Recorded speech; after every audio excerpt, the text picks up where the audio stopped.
derrière mon mur, aujourd'hui, on sait que par-delà les cultures, les religions, les civilisations, il y a un tronc commun, mystique et spirituel que certains auteurs ont traduit dans des singularités différentes du l'art à leur tradition philosophique, à leur tradition de pensée.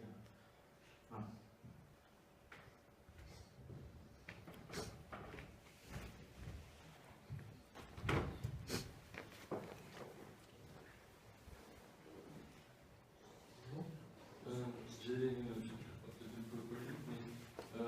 La dissolution de l'être, c'est le but de l'existence.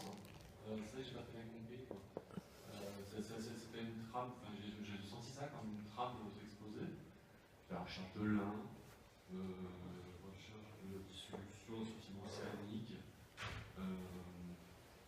Voilà, mais je suis un individu, je suis très heureux d'être un individu, je suis en relation avec les autres, je suis conscient grâce à ma raison que je dépends de beaucoup de choses, donc je ne suis pas isolé, mais je n'ai pas forcément envie d'avoir une dissolution, un sentiment océanique, même si j'en ai eu quelques expériences, c'est sympathique, mais c'est aussi sympathique de faire l'amour avec quelqu'un qu'on aime bien, que nager dans l'eau douce. Voilà, ces recherches spirituelles d'absolu m'inquiètent un peu.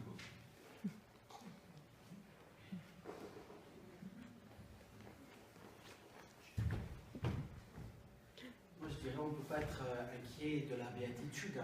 Si vous comparez le sentiment océanique que vous avez à quelque chose qui est de l'ordre du sensoriel, que vous pouvez mesurer sur l'échelle de vos perceptions ou sensations, ce n'est pas de ce dont j'ai parlé, si vous préférez, puisque ces philosophes parlent clairement d'un dépassement d'être contenu dans un corps, d'avoir parti pris, d'être lié.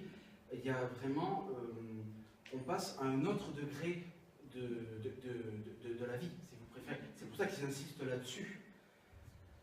Et disons que par rapport à ce qu'eux, ils ont vécu, il y a un tel décalage, un tel abîme.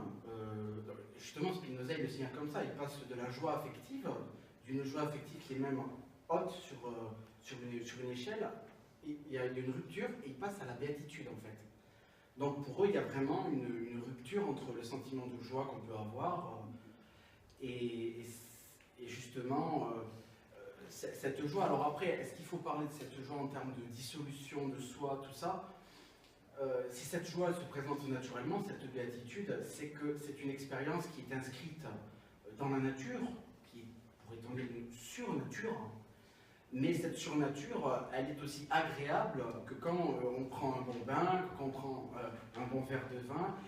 Et du coup, la recherche spirituelle, c'est pas un totem, ça devient, pour ces gens qui ont vécu ça, et je pense à un degré fort, parce que dans la joie, il y a plein de degrés intermédiaires, tout ça, et ils peuvent aider soit à nous faire mieux vivre notre individualité, ou alors, pour certains, c'est aller au maximum, entre guillemets, et ils recherchent tout ce qui pourra les mener à cette béatitude dont ils disent qu'il n'y a même pas de mots pour la qualifier. Alors après, si on est bouddhiste, on ne dira pas que c'est Dieu. Si on est hindouiste, on dira que c'est le soi, le Brahman. Donc après, c'est une question de définition. L'expérience, elle semble commune. Voilà. Après, c'est pas, je pense que ces auteurs ne sont pas dans une quelconque extrémisme, dans une quelconque dérive. Ils ont vécu quelque chose et ils essayent de le retrouver. C'est comme construire des fusées pour aller dans l'espace, ça mobilise des crédits énormes, alors sachant qu'il y a des gens qui meurent de faim, qui sont dans la précarité, mais il y a cette sensation d'aller dans l'espace qui est inouïe et on fait tout pour la retrouver. Voilà, c'est un peu au même niveau, je pense.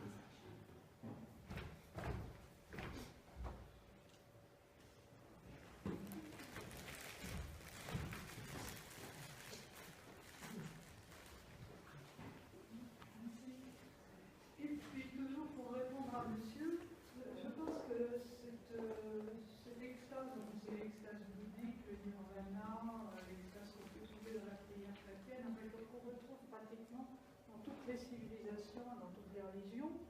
Moi, je constate que les gens qui savent l'atteindre régulièrement sont par ailleurs, ça leur donne une force. Excusez-moi, sont par ailleurs ça ça leur donne pas. D'autre part, les gens qui sont capables d'atteindre cette extase assez régulièrement, par exemple les grands bouddhistes, ça leur donne une force énorme qu'ils utilisent au service des autres êtres humains.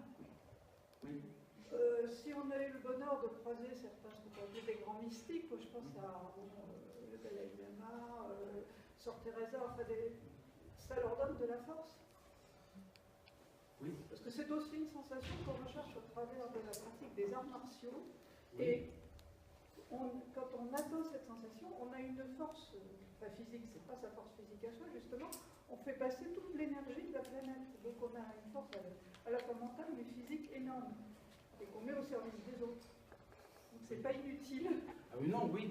Alors, par exemple, Spinoza, c'est marrant parce qu'il parle, il nous dit que ça augmente notre puissance d'agir, notre capacité à être joyeux et à aider les autres par la vertu.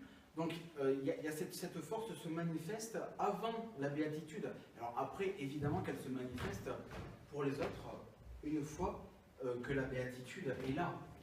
Donc, vous parliez de cette force quand cet état ultime a été réalisé. Et il faut aussi, j'allais dire, beaucoup de joie, d'être sattvique, d'être sain en son corps et en son esprit, être très clair, justement, ne pas être dérangé mentalement, être plutôt rationnel, être équilibré mentalement, n'aller dans aucune dérive pour pouvoir atteindre à cette paix, étant donné que c'est la paix de l'esprit. Avant de parvenir à la béatitude, il faut déjà être très en paix et ne pas avoir une idée qui dépasse qui en dépasse une autre. Vous voyez, il faut avoir une maîtrise de soi, une maîtrise dans le sens de l'abandon, bien sûr. Parce que tout maîtriser, je crois qu'on n'arrive pas à grand chose dans ces voies-là. On arrive à un petit degré, mais après il faut lâcher. La maîtrise est dans le lâcher prise. Voilà, ce qui donne une puissance, car comme dit Spinoza, il y a une maîtrise de nos affects personnels qui fait qu'on domine nos émotions, nos sentiments et même nos pensées. Il faut réguler notre esprit pour voir ce qui se cache derrière, c'est-à-dire ce qu'ils ont nommé le Brahman, la substance ou l'un peut-être Dieu.